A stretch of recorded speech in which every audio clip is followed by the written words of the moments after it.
అందరికీ నమస్కారం. ఇప్పుడు మనం చెప్పబోయే అంశం భారత రాజ్యాంగంలోని ప్రాథమిక హక్కులు.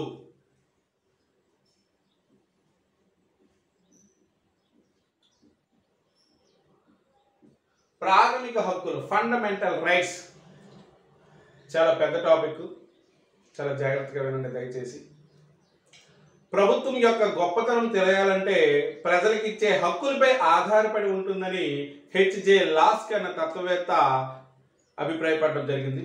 అంటే ఒక దేశంలో, ఒక రాజ్యాంగంలో దేనికి ఎక్కువ ప్రాముఖ్యత ఇవ్వాలి అంటే ప్రాథమిక హక్కులు. అయితే ఈ హక్కులు అనేవి రెండు రకాలు. ఒకటి నైతిక హక్కులు, రెండు చట్టబద్ధ హక్కులు. నైతిక, చట్టబద్ధ. నైతిక హక్కులు, చట్టబద్ధమైనటువంటి హక్కులు. నైతిక హక్కులు అంటే ఏమిటి? ఇవి నైతిక విలువలు, అలాగే నమ్మకాల మీద ఆధారపడి ఉంటాయి, అలాగే సమాజం యొక్క ఆమోదం బట్టి ఉంటుంది, అలాగే ప్రభుత్వ గుర్తింపు అనేది ఉండదు, చట్టపరమైన చర్యలు ఉండవు. ఒకవేళ సమాజం శిక్షించాల్సి వచ్చినా శిక్షణ విధించదు. గుర్తుపెట్టు. ఫర్ ఎగ్జాంపుల్ ఇది కేవలం నైతికమైనటువంటి హక్కు. ఫర్ ఎగ్జాంపుల్ నేను ఒక టీచర్ని, ఒక స్టూడెంట్ నుంచి ఏం కోరుకుంటాను? గౌరవాన్ని కోరుకుంటాను. ఇది ఒక నైతిక హక్కు అంతే. అలాగే చట్టబద్ధమైనటువంటి హక్కులు ఇవి నైతిక హక్కులు, ప్రభుత్వంచే గుర్తించబడినటువంటి హక్కులు. వీటికి చట్టబద్ధంగా కోర్టు ద్వారా కూడా అమలవుతాయి. ఇవి పౌర హక్కులు, రాజకీయ హక్కులు, ఆర్థిక హక్కులు, సాంస్కృతిక హక్కులు అనేవి ఇవి 5-6 రకాలుగా మనకి చట్టబద్ధమైనటువంటి హక్కులు ఉంటాయి. అయితే ఈ ప్రాథమిక హక్కులు అనేవి మనకి 3వ భాగంలో 12వ ప్రకటన నుంచి 3వ భాగంలో 12వ ప్రకటన నుంచి 35వ ప్రకటన వరకు ఇవి విస్తరించి ఉన్నాయి. ఇవి అత్యంత ప్రాముఖ్యమైనటువంటి భారత రాజ్యాంగంలోనే అత్యంత ముఖ్యమైనటువంటి లక్షణం ఏమిటి అంటే అవి ప్రాథమిక హక్కులే. ఈ ప్రాథమిక హక్కులు అనేవి ఎక్కడి నుంచి మనం తీసుకొచ్చామంటే, ఏ దేశం నుంచి సేకరించామంటే అమెరికా రాజ్యాంగం నుంచి మనము ఈ స్వీకరించడం జరిగింది. అమెరికాలో ప్రాథమిక హక్కులను ఏమని పిలుస్తారు? Bill of rights. Bill of rights గుర్తుపెట్టుకుందాం. Bill of rights. అయితే ప్రాథమిక హక్కులు, చట్టబద్ధ హక్కులు. మళ్ళీ ప్రాథమిక హక్కులు ఏవంటే ఇవి రాజ్యాంగ ప్రతిపత్తి కలిగి ఉంటాయి, పౌరులు వదులుకోవడానికి వీలు పడదు, అలాగే పార్లమెంటు ప్రత్యేక మెజారిటీతో ఇవి సవరించబడతాయి. వీటి రక్షణ అమలుకు ప్రత్యేక ఏర్పాట్లు ఉంటాయి. వాటినే ఫర్ ఎగ్జాంపుల్ రిట్లు. అలాగే అత్యవసర పరిస్థితుల్లో తప్ప ఈ ప్రాథమిక హక్కులు అనేవి రద్దు కావు. అలాగే చట్టబద్ధమైన హక్కులు ఏవి అంటే ఇవి శాసనసభ ద్వారా మాత్రమే ఇవ్వబడతాయి. ఇవి స్వచ్ఛందంగా వదులుకోవచ్చు. అలాగే సాధారణ ఆమోదం దీనికి సరిపోతుంది, సాధారణ మెజారిటీ. అలాగే చట్టబద్ధమైనటువంటి పరిహారాలు ఉంటాయి, ఎప్పుడైనా రద్దు అయిపోవచ్చు. అది వాటికి వీటికి తేడా, ప్రాథమిక హక్కులకి అలాగే చట్టబద్ధమైనటువంటి హక్కులకి. అయితే ఈ ప్రాథమిక హక్కుల యొక్క నేపథ్యం ఏమిటి? నేపథ్యం అంటే ఏంటి? చరిత్ర. అసలు మొదట ఎవరు ప్రతిపాదించారు, ఎవరెవరు ప్రతిపాదించారు, అవి ఎలా భారతదేశ రాజ్యాంగంలోకి వచ్చాయి అన్న విషయం మీద చర్చించినట్టయితే మనకి మొట్టమొదటిసారిగా 1905లో స్వరాజ్య బిల్లులో స్వరాజ్యం నా జన్మ హక్కు, అది నేను సాధించి తీరుతానని చెప్పింది ఎవరండి? బాలగంగాధర్ తిలక్. అతను ప్రతిపాదించారు ఫస్ట్. తిలక్ స్వరాజ్య బిల్లు ఏంటంటే స్వరాజ్య బిల్లు. అలాగే 1911లో కలకత్తాలో జరిగినటువంటి భారత జాతీయ కాంగ్రెస్ సమావేశంలో కూడా తీర్మానం చేశారు. Calcutta INC, Indian national Congress. అలాగే 1922లో యంగ్ ఇండియా పత్రికలో గాంధీ గారు కూడా దీనికోసం పేర్కోవడం జరిగింది, ప్రాథమిక హక్కుల గురించి చర్చించడం జరిగింది. అలాగే మనకి 1925లో కామన్వెల్త్ ఆఫ్ ఇండియా బిల్లులో మనకి బీసెంట్ అనే అతను ఏమన్నాడంటే ఐర్లాండ్కి ఇచ్చినటువంటి ప్రాథమిక హక్కులు ఏవైతే ఉన్నాయో అలాంటి ప్రాథమిక హక్కులు భారతదేశానికి ఇవ్వాలని చెప్పి అతను ప్రతిపాదించడం జరిగింది. 1925లో. అలాగే 1927లో భారత జాతీయ కాంగ్రెస్ సమావేశం మద్రాసులో జరిగితే అక్కడ ఎంఏ అన్సారీ అధ్యక్షుడు ఎవరండి? ఎంఏ అన్సారీ. ఈ ఎంఏ అన్సారీ రాజ్యాంగానికి ఈ ప్రాథమిక హక్కులు ప్రాతిపదికే కావాలి, అంటే రాజ్యాంగానికి కీలకం ఏం కావాలి? ప్రాథమిక హక్కులే కావాలని అతను తీర్మానం చేయడం. అంటే రాజ్యాంగంలో ప్రాథమిక హక్కులకే ఎక్కువ ప్రాముఖ్యత ఇవ్వాలని ఆయన క్లియర్గా చెప్పడం జరిగింది. ఆ తర్వాత 1928లో మోతీలాల్ నెహ్రూ గారు తన యొక్క నెహ్రూ రిపోర్ట్లో కూడా దీనికోసం చర్చించడం జరిగింది. అలాగే 1931లో కరాచీలో జరిగినటువంటి కాంగ్రెస్ సమావేశాల్లో సర్దార్ వల్లభాయ్ పటేల్ ఇవే మన భారత రాజ్యాంగంలో కీలకం కావాలని ఆయన పునరుద్ఘాటించారు. Very very most important. మళ్ళీ అదే సమయంలో, అంటే అదే సంవత్సరంలో 1931లో లండన్లో జరిగినటువంటి రెండో రౌండ్ టేబుల్కి హాజరైన గాంధీ గారు కూడా ప్రాథమిక హక్కుల కోసం చర్చించారు. అలాగే 1945లో తేజ్ బహదూర్ సప్రు ఇతను పార్టీ రహితమైనటువంటి మేధావుల సమావేశంలో ఈయన కీలకమైనటువంటి తీర్మానం ఇచ్చారు ప్రాథమిక హక్కుల అవసరమని.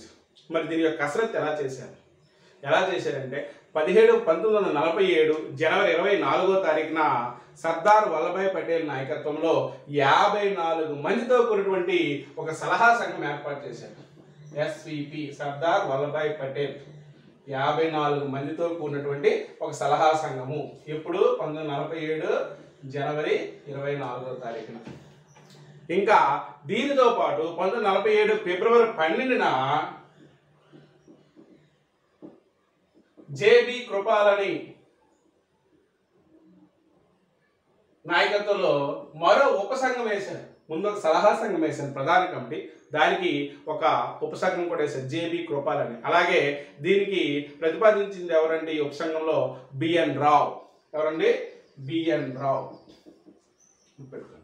ఈ ముగ్గురు పేర్లు మనకి ప్రాథమిక హక్కుల్లో చాలా ఇంపార్టెంట్. అయితే ప్రపంచ రాజ్యాంగాల్లో ప్రాథమిక హక్కుల యొక్క పాత్ర ఏమిటి?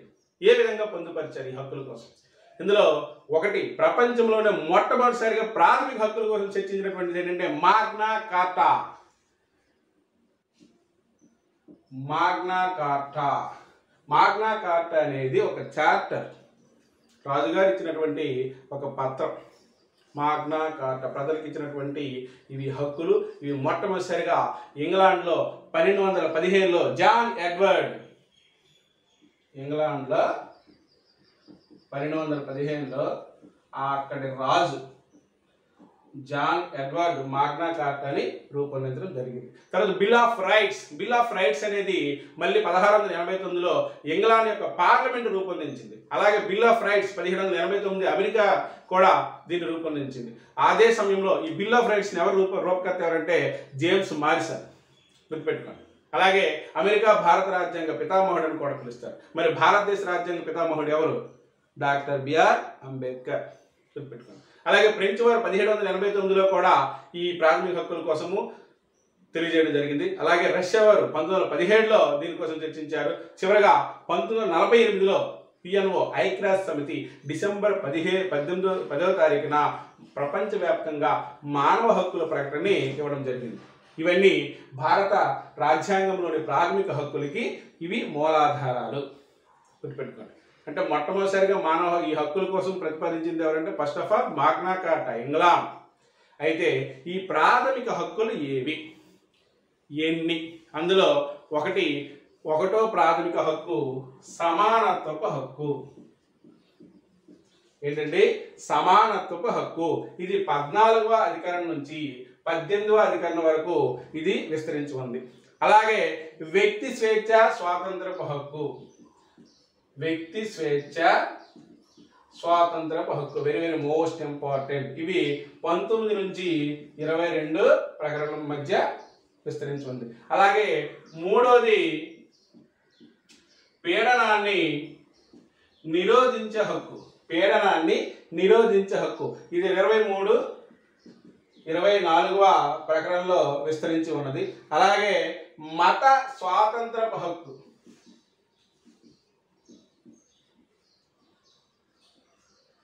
మత స్వాతంత్రపు హక్కు. ఈ మత స్వాతంత్రపు హక్కు అనేది 25, 28 ప్రకరణలో వివరించడం జరిగింది. అలాగే సాంస్కృతిక విద్యా హక్కు, సాంస్కృతిక విద్యా హక్కు ఇది మనకి 29, 30 అధికరణలో వివరించడం జరిగింది, విస్తరించింది. అలాగే ఆస్తి హక్కు, ఆస్తి హక్కు ఏంటంటే 31 అధికారంలో ఉంది. కాకపోతే ఇక్కడ ఆస్తి సంపాదనలో వ్యక్తి యొక్క స్వేచ్ఛ తగ్గించడానికి 19(1)(f) లో 1978 44వ రాజ్యాంగ సవరణ ద్వారా ఈ ఆస్తి హక్కును తొలగించి అదే సంవత్సరం 12వ భాగంలో 300(a) లో చేర్చి ఇది ఒక రాజ్యాంగబద్ధమైన హక్కుగా, అలాగే ఒక చట్టబద్ధమైన హక్కుగా మాత్రమే దీన్ని ఉంచడం జరిగింది. గుర్తుపెట్టుకోండి. దీనికి సంబంధించినటువంటి అధికారం లేది అంటే 19(1)(a), తర్వాత 300(a) 12వ భాగం. చివరగా 7వది రాజ్యాంగ పరిహార హక్కు. ఇది ఆత్మగా అభివర్ణించారు రాజ్యాంగాన్ని ఎవరు? Doctor BR Ambedkar. రాజ్యాంగ పరిహార హక్కు ఇది 32వ అధికారం. Very very most important. ఓకేనా? దీనికి సంబంధించి మనకి ఇంకా కీలకమైనది ఇప్పుడు ఒక్కొక్క దానికోసం మనం చర్చించుకున్నట్టయితే, ఒకటి ప్రాథమిక హక్కు. ఈ ప్రాథమిక హక్కుల్లో కీలకమైనటువంటి 12వ ప్రకరణ. ఈ 12వ ప్రకరణ అనేది దేని గురించి చర్చిస్తుందంటే రాజ్యం గురించి చర్చిస్తుంది. రాజ్యం అంటే ఏమిటి? కేంద్ర రాష్ట్ర ప్రభుత్వాలు, స్థానిక సంస్థలు, అలాగే చట్టపరమైనటువంటి చట్టేతర సంస్థలు అంటే ఎస్సీ ఎస్టీ కమిషన్లు వంటివి, ఇవన్నీ కూడా మనకి రాజ్యం పరిధిలోకి వస్తాయి. అలాగే న్యాయశాఖ కూడా దీని పరిధిలోకి వస్తుంది. అయితే ఏదైనా ఒక సంస్థ రాజ్యం పరిధిలోకి రావాలంటే సుప్రీంకోర్టు ఒక కేసు విషయంలో ఒక తీర్పునిచ్చింది. అదేమిటంటే అజయ్ సహాయ్ అలాగే ఖలీద్ మజీద్ అన్న కేసులో 1981లో ఒక తీర్పునిచ్చింది. దాని ప్రకారం సంస్థ మొత్తం ఖర్చు ప్రభుత్వం భరించాలి, అలాగే మూలధనంలో ప్రభుత్వ వాటా ఉండాలి, అలాగే పూర్తిగా అంటే సంపూర్ణ పరిపాలన నియంత్రణ ఉండాలి, అలాగే ఆర్థిక లావాదేవీలు ఖచ్చితంగా ప్రభుత్వ పరిధిలోనే ఉండాలని చెప్పేసి తీర్పు ఇవ్వడం జరిగింది. సో ఏ సంస్థ అయినా సరే రాజ్యం పరిధిలోకి రావాలంటే ఈ సూత్రాలు తప్పనిసరిగా ఉండాలి. అలాగే ఇదే సందర్భంలో ఏఆర్ అంతులే, ఆర్ఎస్ నాయక్ 1988లో న్యాయస్థానాలు కూడా ఖచ్చితంగా ఈ రాజ్యం పరిధిలోకి రావాలని వాళ్ళు తీర్పు ఇవ్వడం జరిగింది. ఇవి 12వ ప్రకరణ. 12వ ప్రకరణ అంటే రాజ్యం కోసం చెబుతుంది. మరి 13వ ప్రకరణ ఏమిటి? 13వ ప్రకరణ అనేది ఇందులో 3 ఉన్నాయి. 13(1), 13(2), 13(3).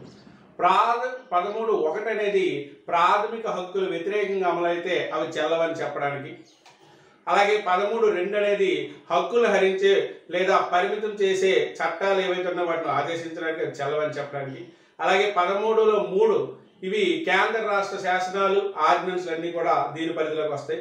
ఇక్కడ చాలా కీలకమైన అంశం ఏమిటంటే న్యాయ సమీక్ష అధికారము. న్యాయ సమీక్ష అధికారం దీని గురించి మనం చర్చించాం. న్యాయ సమీక్ష అధికారం అంటే ఇది 13వ ప్రకరణలో ఉంది.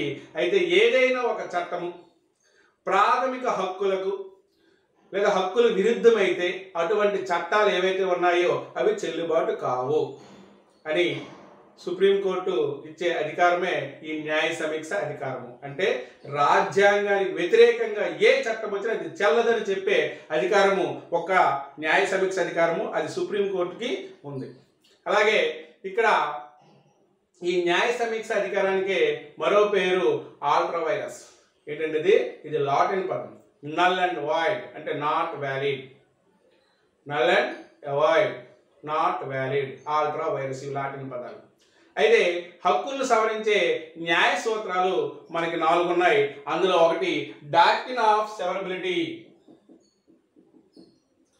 డాక్ట్రిన్ ఆఫ్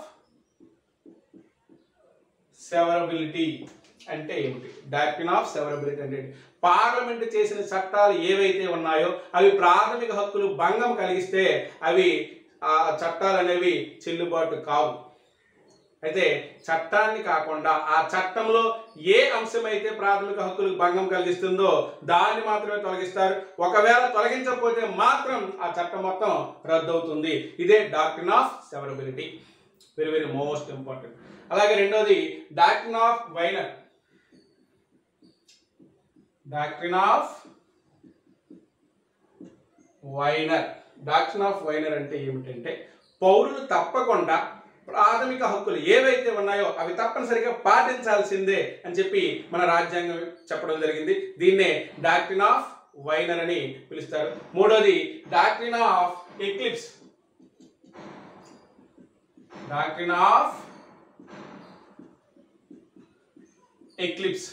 ఎక్లిప్స్ అంటే ఏమిటి అంటే మన రాజ్యాంగం ఏదైతే అమల్లోకి వచ్చిందో ఆ అమలుకు ముందున్నటువంటి చట్టాల్లో ఏవైనా సరే ప్రాథమిక హక్కులకి భంగం కలిగించి ఉన్నట్టయితే అవి ఖచ్చితంగా ఆ చట్టాలు ఏవైతే ఉన్నాయో ఆ చట్టాల అమలు అనేది ఉండదు. ఆ చట్టాలని కేవలము తాత్కాలికంగా నిలిపివేస్తారు. ఆ తాత్కాలికంగా నిలిపివేయడాన్నే డాక్ట్రిన్ ఆఫ్ ఎక్లిప్స్ అని పిలుస్తారు. అంటే అమలు చేయదు. అలాగే నాలుగోది doctrine of parens patriae. Doctrine of parens patriae అంటే అర్థం ఏమిటంటే మనకి చాలా మంది భారతదేశంలో సంరక్షణ లేనటువంటి అంటే ఎవరు బుద్ధిమాంజులు కానీ అలాగే నిస్సహాయులు కానీ దివ్యాంగులు కానీ వయోవృద్ధులు కానీ వీళ్ళు ఎవరైతే ఉంటారో వీళ్ళకి ఒక తల్లి తండ్రిలాగా ఒక సంరక్షకులుగా రాజ్యమే ఖచ్చితంగా బాధ్యత వహించాలి. వాళ్ళకి న్యాయం చేయాలనే విషయమే డాక్ట్రిన్ ఆఫ్ పేరెంట్స్ పాట్రియా. ఇది 12, 13. ఇప్పుడు 14వది అంటే ప్రాథమిక హక్కులు అనేవి ఇక్కడ నుంచి ప్రారంభమవుతాయి. ఇందులో మొదటి హక్కు ప్రాథమిక హక్కు ఏదంటే సమానత్వపు హక్కు గురించి ఇప్పుడు మనం చర్చిస్తూ ఇప్పుడు ప్రాథమిక హక్కుల్లో ఒకటవది సమానత్వపు హక్కు. ఈ సమానత్వపు హక్కు అనేది 14వ ప్రకరణ నుంచి 18వ ప్రకరణలో వివరించబడింది. చాలా చాలా ఇంపార్టెంట్ కీలకమైనది ఇది సమానత్వపు హక్కు అనేది. అయితే ఈ సమానత్వపు హక్కు అంటే ఎక్కడ ఈ సమానత్వం? చట్టం ముందు అందరూ సమానమే, రూల్ ఆఫ్ లా. ఇది బ్రిటన్ నుంచి స్వీకరించబడినటువంటి అంశం. చట్టం ముందు అందరూ సమానులే. ఈ రూల్ ఆఫ్ లా అనేది మనకి బ్రిటన్ తత్వవేత్త అయినటువంటి ఏవి డైసీ ప్రతిపాదించడం జరిగింది. A V Dicey rule of law. Very very most important. అలాగే చట్టం ముందు సమాన రక్షణ అన్న అంశము మనం అమెరికా నుంచి స్వీకరించాం, గుర్తుపెట్టుకోండి. కాకపోతే ఇది అందరికీ వర్తించదు మిత్రులారా. రాష్ట్రపతి, గవర్నర్లు, అలాగే విదేశీ సార్వభౌములు, దౌత్యవేత్తలు, యుఎన్ఓ సిబ్బందికి సంబంధించి కొన్ని ప్రత్యేకమైన పరిస్థితిలో వీళ్ళు చట్టం ముందు సమానులు కాదు. వీళ్ళు రాష్ట్రపతి, గవర్నర్ కోసం చెప్పేటప్పుడు ఆయా సందర్భాల్లో మరోసారి చర్చించుకుందాం. అలాగే ఈ చట్టం ముందు సమానత్వం అన్న అంశం మీద అంటే సమానత్వం అన్న అంశం మీద మనకి ఇంటర్నేషనల్ ఇండెక్స్ ఒకటి ఉంది. International index rule of law index అంటారు దాన్ని. Rule of law index. ఈ రూల్ ఆఫ్ లా ఇండెక్స్ అనేది మొత్తము 110 దేశాలను అంచనా వేస్తుంది 44 అంశాల పైన. ఇందులో ర్యాంకులు ప్రకటిస్తుంది. మొదటిది లాస్ట్ ఏది. మనం 60 ర్యాంకులు ఎప్పుడు ఉంటాం. అయితే ఇక్కడ మనకి 14 ఏంటంటే చట్టం ముందు సమానము. 15 వెరీ వెరీ మోస్ట్ ఇంపార్టెంట్. ఈ 15లో 1, 15, 1, 15, 2, 15, 3, 15, 4, 15, 5 గురించి మనం చర్చించబోతున్నాం. 15(1) అనేది మతపరమైనటువంటి, జాతిపరమైనటువంటి, కులపరమైనటువంటి, లింగపరమైనటువంటి మనకి ఏవైతే ఉంటాయో దాని మీద వివక్షత చూపించకూడదు. 5 అంశాల మీద వివక్షత చూపించకూడదు. అలాగే 15(2)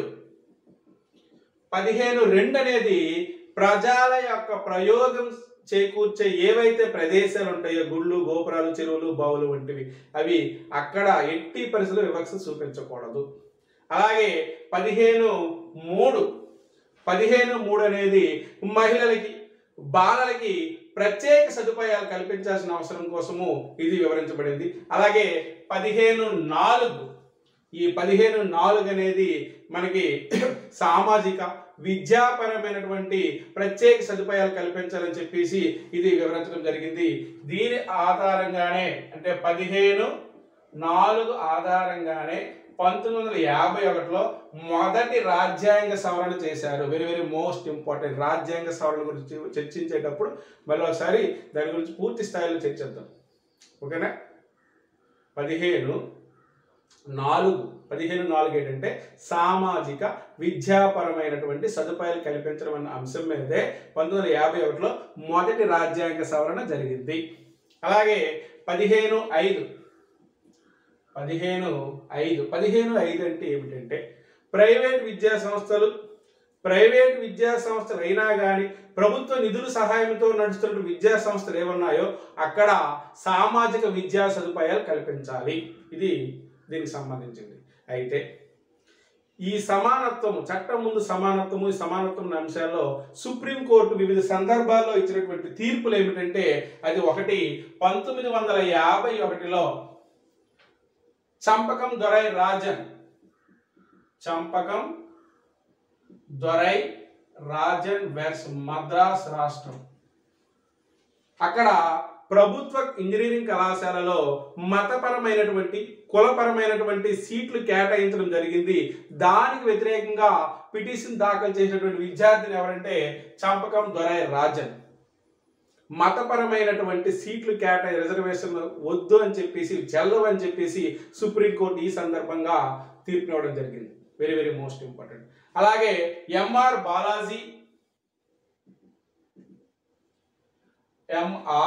బాలాజీ వెర్స్ మైసూర్ రాష్ట్రము. ఇది 1963లో జరిగినటువంటి సంఘటన. ఈ సంఘటన దేనికి సంబంధించిందంటే 15.4 ఏదైతే ఉందో అంటే 15వ అధికరణంలో 4వ భాగం ఏదైతే ఉందో వెనకబాటుతనము కేవలం కులాన్ని బట్టి కాకుండా సామాజికంగా విద్యా ప్రాతిపదికపై ఉండేలా చేయాలని చెప్పడం జరిగింది. Very very most important. సామాజికంగా విద్యాపరమైన సదుపాయాలు కల్పించాలి, కేవలం కులాన్ని బట్టి కాకుండా. అలాగే ఇనాందర్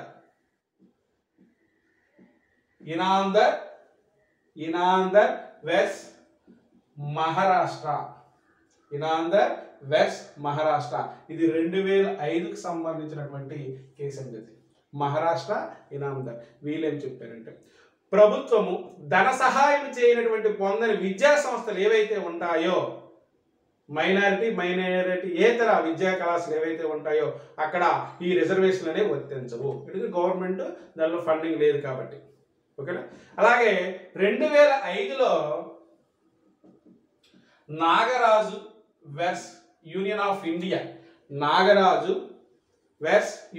ఇండియా సంబంధించిన కేసులో సుప్రీంకోర్టు ఎస్సీ ఎస్టీలకు ప్రమోషన్లో కూడా రిజర్వేషన్ సౌకర్యం కల్పించాలి. ఎస్సీ ఎస్టీలకు ప్రమోషన్లో కూడా రిజర్వేషన్ సౌకర్యం కల్పించాలని అది మంచి పద్ధతి అని చెప్తూ దాన్ని సమర్థిస్తూ తీర్పివ్వడం జరిగింది. ఇది మనకి చట్టం ముందు సమానమైన అంశం మీద ఈ తీర్పులు అనమాట. అలాగే నెక్స్ట్ 16 దేని సూచిస్తుందంటే ప్రభుత్వ ఉద్యోగాల్లో సమాన అవకాశాలు కల్పించడము. 16 ప్రభుత్వ ఉద్యోగాలు. అందులో మళ్ళీ 16.1, 16.2, 16.3, 16.4, 16.4B అనేసి వివరించడం జరిగింది. అంటే ప్రభుత్వ పరంగా అందరికీ సమాన అవకాశాలు కల్పించాలి నెంబర్ 1. అలాగే 7 రకాలైన వివక్షతలు చూపించకూడదు. ఏంటి ఆ 7 రకాలంటే మత, జాతి, కుల, లింగ, అలాగే విద్యాపరమైనటువంటి, అలాగే మనకి స్థిరపరమైనటువంటి, వారసత్వపరమైనటువంటి ఎటువంటి వివక్షతలు చూపించకూడదని చెప్పి 7 రకాలైనటువంటి వర్ణ వివక్షతల్ని వద్దని చెప్పడం జరిగింది. అలాగే 16 పౌరులందరికీ సమాన అవకాశాలు కల్పించాలి. 16.2 అనేది ఏమిటంటే మనకి 7 రకాలైనటువంటి వివక్షతలు చూపించకూడదని చెప్పింది. 16(3) అనేది ఎస్సీ ఎస్టీ బీసీలకు రిజర్వేషన్ కల్పించాలని చెప్పింది. 16(4)(a) అనేది మనకి ఎస్సీ ఎస్టీలకు ప్రమోషన్ కల్పించాలని చెప్పింది. దాంట్లో భాగంగానే 1995 77వ రాజ్యాంగ సవరణ ద్వారా దీనికి అవకాశం కల్పించారు. 16(4)(a) 16(4)(a)లో ఎస్సీలకు ఎస్టీలకు ప్రమోషన్లో రిజర్వేషన్ కల్పించాలని చెప్పి 1995లో 77వ రాజ్యాంగ సవరణ చేయడం జరిగింది. Very very most important. అలాగే 16(4)(b) అనేది 81వ రాజ్యాంగ సవరణ 2000 సంవత్సరం చేశారు. దీనికి సంబంధించి ఎస్సీ ఎస్టీ రిజర్వేషన్లో ఒక సంవత్సరంలో ఫిలప్ కాకపోతే ఆ ఖాళీల్ని మరో సంవత్సరానికి కూడా అవకాశం ఇచ్చేలా ఉండాలని చెప్పేసి ఇది ఇవాళ చెప్పడం జరిగింది. అలాగే 16(5) ఈ 16(5) అనేది ఏదైనా ఒక శాఖలో మత విశ్వాసాలకు సంబంధించి ఆ మతానికి సంబంధించినటువంటి మత విశ్వాసం కలిగిన వ్యక్తులనే ఆ శాఖలో తీసుకోవాలి. ఫర్ ఎగ్జాంపుల్ దేవాదాయ శాఖ, అలాగే వక్ఫ్ బోర్డు, ముస్లింకి సంబంధించిన వక్ఫ్ బోర్డు గుర్తుపెట్టుకోండి. అయితే దీనికి సంబంధించిన కేసులు బాలాజీ వెర్స్ మైసూర్ రాష్ట్రం 1963లో బాలాజీ వెర్స్ మైసూర్ రాష్ట్రం ఇది. అలాగే ఇంద్ర సహాని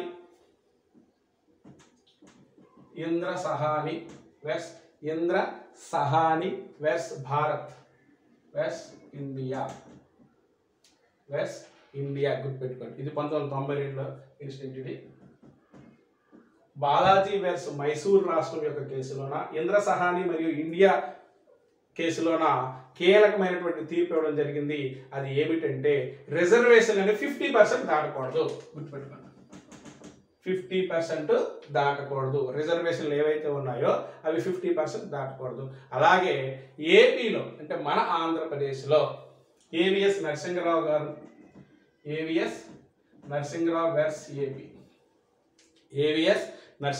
వెర్స్ ఏపీ ఇది 1990లో జరిగినటువంటి కీలకమైనటువంటి కేసు. మన ఆంధ్రప్రదేశ్ రాష్ట్రానికి ముల్కీ నిబంధనలు, అప్పుడు తెలంగాణ ఆంధ్రప్రదేశ్ కలిసి ఉండడం వల్ల ఈ ముల్కీ నిబంధనలు అనేవి రావడం జరిగింది. ఎందుకంటే ప్రత్యేక తెలంగాణ కోసం ఉద్యమం జరుగుతున్న సందర్భాల్లో ఈ ముల్కీ నిబంధనలు తీసుకురావడంతో లోకల్ నాన్ లోకల్ అనే అంశం వచ్చింది. అయితే ఈ సుప్రీంకోర్టు ఏం తీర్పించింది, ఒకే రాష్ట్రంలో వివక్షలు తప్పని చెప్పేసి దాన్ని కొట్టివేస్తూ అదే సందర్భంలో 1973 32వ రాజ్యాంగ సవరణ ద్వారా 32వ రాజ్యాంగ సవరణ ద్వారా 371(d)ని ఏర్పాటు చేశారు. 371(d) అంటే కొన్ని ప్రత్యేక ఉద్యోగాలు ఏవైతే ఉన్నాయో దానికి లోకల్ నాన్ లోకల్ ఉంటుంది. దీన్ని రద్దు చేసింది ఎవరు అంటే డాక్టర్ కిరణ్ కుమార్ రెడ్డి గారు. గుర్తుపెట్టుకోండి, సబ్ ఇన్స్పెక్టర్ పోస్టులకు సంబంధించి ఆ టైంలో రద్దు చేయడం జరిగింది. వెరీ వెరీ మోస్ట్ ఇంపార్టెంట్ కీలకమైనటువంటి కేసు. అయితే అలాగే ఇదే సందర్భంలో మనకి ప్రభుత్వ ఉద్యోగాల్లో బహుజనులకు అంటే ఎవరైతే వెనకబడిన తరగతులు ఉన్నారో వాళ్ళకి రిజర్వేషన్ సౌకర్యం కల్పించిన మొట్టమొదటి ఇండియన్ ఎవరంటే 1902లో ఎప్పుడండి 1902లో మనకి కొల్హాపూర్ సంస్థానం దాని యొక్క అధినేత ఛత్రపతి సాహు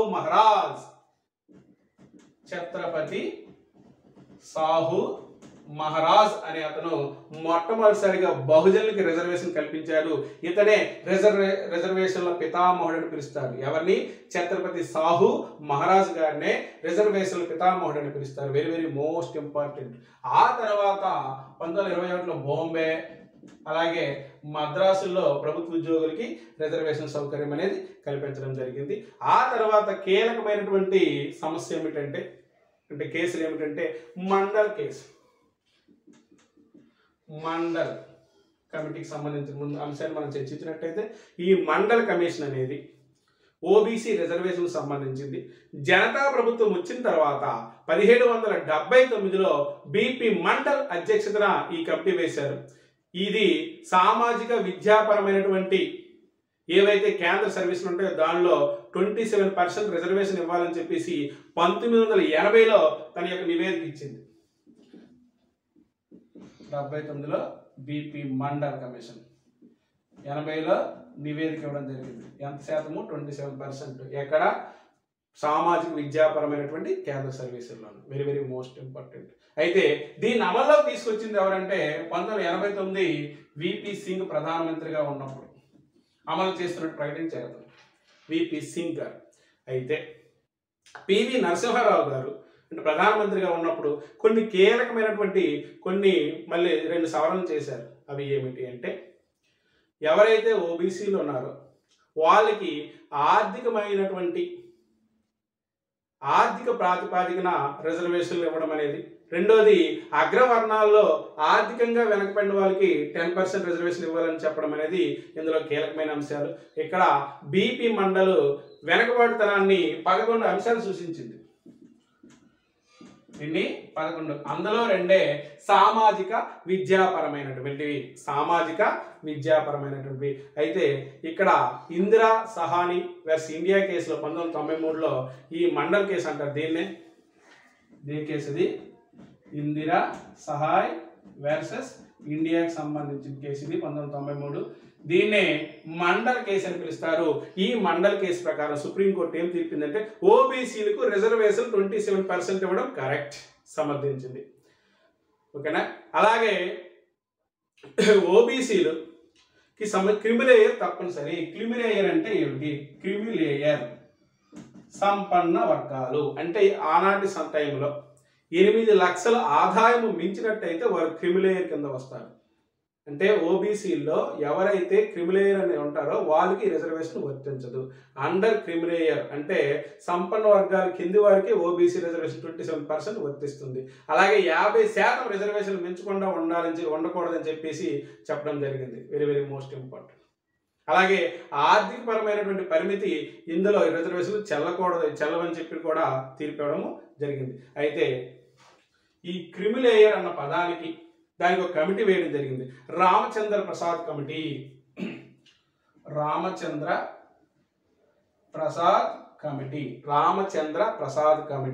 ఇది 1993లో వేశారండి.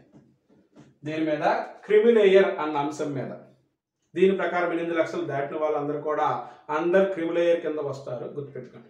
అయితే Ashok Kumar versus India case ఏదైతే ఉందో అంటే 2008 అశోక్ కుమార్ వర్సెస్ ఇండియా, ఇది 2008 కేసు. ఇందులో ఎస్సీ ఎస్టీలకు క్రిమిలేయర్ అన్న పదం వర్తించదు, వాళ్ళు ప్రత్యేక వర్గంగా చూడాల్సిందే అని చెప్తూ ఈ యొక్క సుప్రీంకోర్టు తీర్పు ఇవ్వడం జరిగింది. ఇది సమానత్వ హక్కు అంటే మొదటి హక్కు గురించి ఈరోజు మనం చర్చించుకున్నాం. రేపు రెండో హక్కు గురించి మాట్లాడదాం. Thank you very much.